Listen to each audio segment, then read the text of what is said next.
Neste vídeo, uma história verídica da conversão de uma atriz indiana. O testemunho foi publicado no jornal Mensageiro da Paz em fevereiro de 1944. Seja bem-vindo ao Diário Pentecostal Historiando, análise histórica e crítica sobre o movimento pentecostal brasileiro. Se inscreva no canal e siga nossas redes sociais. O povo que não conhece a sua história está condenado a repeti-la. Miss M. Carmichael é missionária na Índia há 50 anos. Ela se tem interessado especialmente pela salvação de crianças que de outra forma estavam destinadas a uma vida imoral em conexão com os ritos religiosos nos templos indianos, e o Senhor a tem ajudado a libertar muitas dessas infelizes. A história de trabalho em Denver é um dos romances da atual atividade missionária, pois hoje em dia há quase 1000 almas amparadas nesta missão. É inteiramente uma obra de fé. Para não pôr em perigo a vida de Sunflower, nada mais se pode dizer sobre sua presente posição e autoridade. Sunflower, Girassol, era uma pequena menina brahmane da religião de Brahma, portanto, da mais elevada casta da Índia, que morava na mesma aldeia e frequentava o mesmo grupo com Soldanella. As duas meninas ficaram muito amiguinhas, e quando Soldanella não podia assistir à aula, Sunflower costumava ir à casa de Soldanella e ensinar-lhe as coisas que ela mesma aprendera.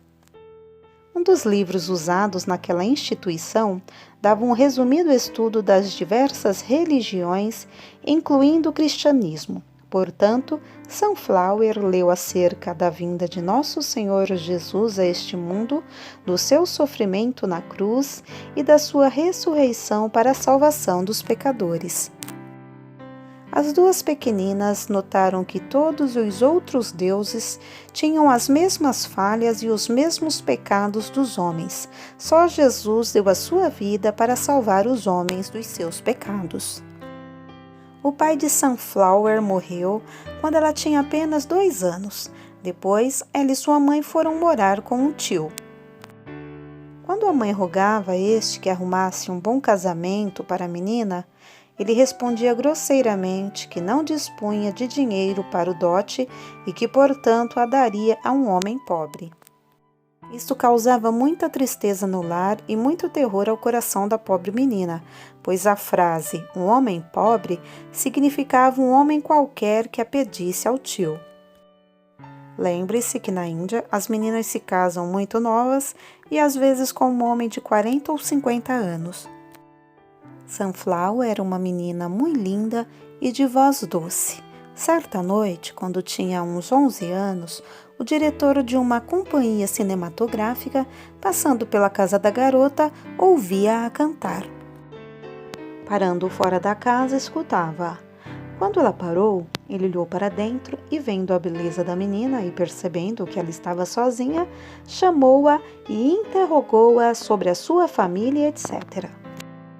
Quando ela acabou de responder às suas perguntas, ele lhe pôs na mão um envelope selado e pediu-lhes que o colocasse na mesa do seu tio e que viesse para fora outra vez. Então, de algum modo, ele a iludiu, persuadindo-a que acompanhasse juntamente com uma velha que estava em sua companhia. Quando a mãe e o tio deram falta da menina, buscaram-na em toda parte, especialmente nos poços e tanques mais próximos, pensando que talvez, pensando na infelicidade de seu projetado casamento, se houvesse afogado. O tio naturalmente achou um envelope na mesa. Dentro estava o dinheiro, 400 rúpias, moeda indiana. Quando não acharam nenhum rastro dela, o tio contou ao pai de Soldanella o desaparecimento de Sunflower e a descoberta do envelope misterioso. Ele aconselhou o tio de Sunflower a que guardasse o dinheiro e ficasse quieto e não procurasse mais a menina. Mas a pobre mãe lamentava amargamente. Nesse meio tempo, Sunflower fora raptada para a Índia setentrional, onde foi iniciada na carreira de atriz de cinema. No princípio, ela se contentava com os belos trajes de seda e com as joias que lhe deram, mas depois de uns 4 ou 5 anos, quando já se tornara estrela bem conhecida e ganhava 1000 rúpias em cada filme em que ela aparecia, compreendeu melhor o que se passava em torno de si mesma e visualizava a vida íntima a qual o destino a levava mais perto dia após dia. Por mais que encarasse esse abominável futuro, mais triste ficava o seu coração e a tristeza logo se lhe estampou no rosto. O diretor da companhia cinematográfica reparou nesse fato e chamou-lhe a atenção, avisando-a de que teria de aparecer num filme no qual seria absolutamente necessária a fisionomia sorridente. Ela não lhe podia falar do que se passava no coração, mas só lhe disse que tinha alguma tristeza. A fim de alegrá-la, ele arranjou um meio pelo qual ela passaria um dia e uma noite numa casa com um belo jardim, cercada por alto muro. Pediu que ninguém a molestasse e pôs guarda por fora para sua segurança. À tardinha, ela foi a essa casa e passou a noite sem dormir, pensando no futuro e planejando um modo de escapar. Quando era pequenina, fora paciente no hospital de missionários e sabia algo do amor do Salvador. Soldanella não sabe como Sunflower passou aquela noite. Só sabe que, depois de horas de escuridão, ela viu uma luz ao pé da cama e, pensando que já fosse dia, virou-se para outra direção, mas ainda via a luz e foi impelida a olhar com mais atenção. Não era, porém, a aurora. Tudo eram trevas, exceto ao pé da cama, e lá viu uma luz que tomava a forma de uma pessoa. Todavia, não viu ninguém, viu só aquela luz, e o poder que a fizera olhar pela segunda vez fê-la levantar-se. A luz se moveu. Ela compreendeu que havia de segui-la. Fora de casa, atrás do jardim, até sobre o muro, sem saber como, a luz a guiava. Naqueles dias, a companhia viajara ao sul da Índia e estava numa cidade perto de Madras. Sunflower foi guiada pela estrada de Madras. Despontou a alva, seguida do fulgor do dia, mas ainda a luz que a guiava era mais resplandecente. Todo aquele dia, ela a seguiu, sendo com certeza luz para ela e nuvem para outros, como nos dias de Israel, pois ninguém lhe falou nada, nem ao menos a notou. Certamente encontrou ela centenas de pessoas durante aquelas 12 horas, e uma moça linda, andando sozinha nas estradas públicas no sul da Índia, é coisa tão rara que, naturalmente, muitas pessoas a teriam seguido ou procurado para conversar, mas ninguém assim o fez. Perigos a cercavam, pois era bem conhecida como atriz e o seu retrato era muito usado para propaganda. Por certo, era familiar a muitos que a encontraram no caminho. Entretanto, ela passou sem obstáculo.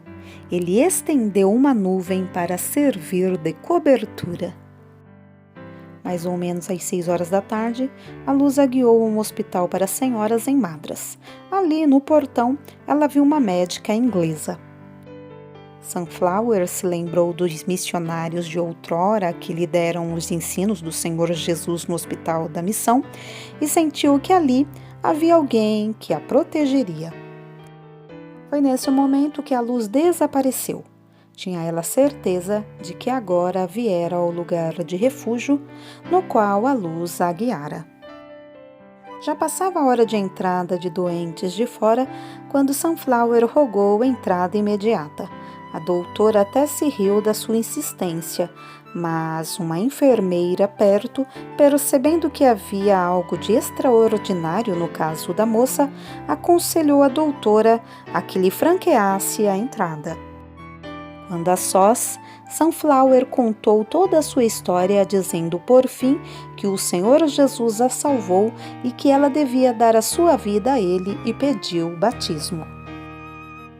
A doutora abrigou-a aquela noite e no outro dia entregou-a a amigos missionários. Sunflower tinha tanta certeza de que, ora em diante, pertencia ao Senhor e que ser crente era sua maior proteção, que consistiram no seu pedido, e foi batizada naquele dia.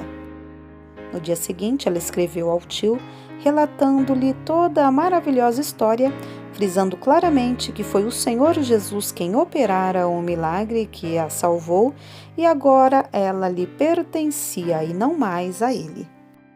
Autorizou o tio a requerer as 3.000 rupinas que a companhia devia a ela, sob a condição de que nenhum da família viesse procurá-la ou visitá-la. Foi por meio desta carta ao tio que tudo isto ficou conhecido a Soldanella e àquela circunvizinhança brâmane. Não é, na verdade, uma preciosa e confortadora história? Desejo muito que ela sirva para confortar alguém cujos entes queridos se acham longe de recursos humanos. Não há nada que o Pai Celestial não possa fazer para seu filho. Do Pentecostal Evangel, por Laurence Onson.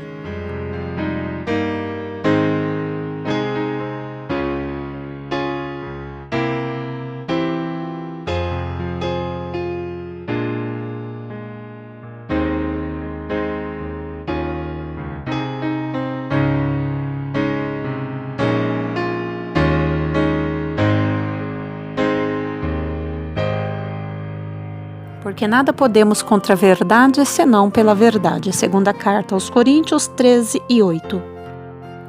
Se você gostou do conteúdo deste vídeo, se inscreva no canal, deixe o seu joinha, compartilhe e ative o sininho para receber do YouTube as notificações dos novos vídeos.